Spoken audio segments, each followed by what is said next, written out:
So, recently I've gotten a fair bit into music production, but as I've started making more advanced music, I realized I need better software and hardware to continue this. Meet this little guy, the Akai APC Key 25, a small 25 key MIDI keyboard that features 8 knobs, 40 drum pads, and some sweet software to make only the best beats on. Oh, and did I mention it only costs $120? It's pretty sweet. The hardware on this cheap little keyboard is pretty simple. 25 piano keys, which are pressure sensitive, which means a note played will play as hard as you press the key, similar to a real grand piano. On the upper right hand side of the device we see 6 buttons and 8 knobs. The buttons are used for the respective functions of sustain, shift, going up or down octaves on the piano, playing and pausing, and recording.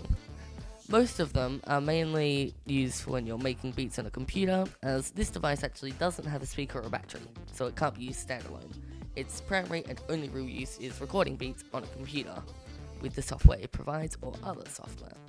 The 8 knobs on the top right hand side are programmable to any of the functions on the buttons surrounding the drum pads on the left, which can be changed by holding down the shift button and selecting the button that you want to use.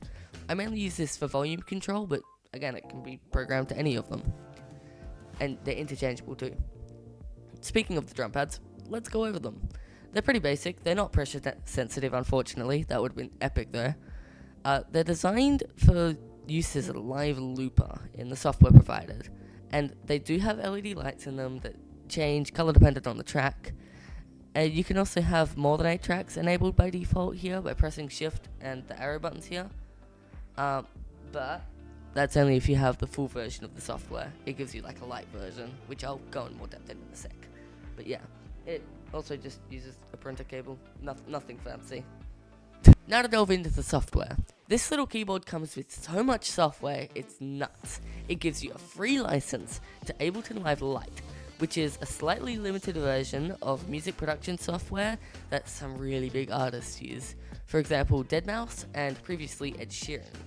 And the only real limitation of the software compared to its full version is that it only supports up to 8 tracks with this version, which is why there's only 8 of these, and basically makes these little arrow buttons down here pointless unless you buy the full version. But those 8 tracks, it challenges you to make better use of the sounds you're using, which can add more depth and power to the music you're creating. So it's not always a bad thing. Don't see it as a limitation, see it as a challenge.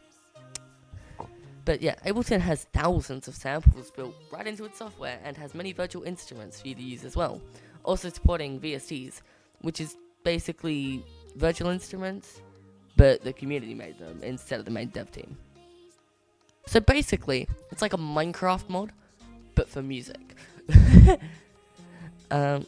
And if you thought just having that software was cool and having that capability, it also gives you another one called Reason Plus. I haven't been able to test this one because it wants credit card info, but it gives you a 6 months subscription to the full version, and then that's like super sick on its own. And then you can keep paying for it after that, but basically it's just like a free trial.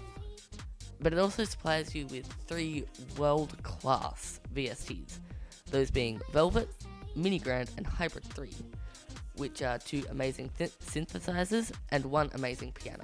It's really good. It gives you so much. Like, I cannot emphasize this enough. It gives you so much. So, yeah, it's just amazing.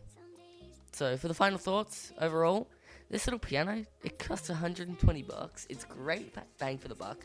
Not only do you get a great quality little keyboard that's amazing when hooked up to production software, but you also get the tools to create great music with it included in the box. I'd recommend this product to anyone who is thinking about getting into some beginner music production like myself. The possibilities technically are endless. So have fun creating. I hope you've all enjoyed this video, and I hope you enjoyed this return to a tech video, because it's been over a year since I've done one on this channel. I've had more of a gaming and Minecraft cinematic focus for the past year. But I'm making a slow return to tech. I've got this video coming out, obviously, and then I've got another one planned, and then another one planned after that. And then I have more Minecraft ones planned. So, stay tuned if you like my tech stuff. And I'll see you all in another video.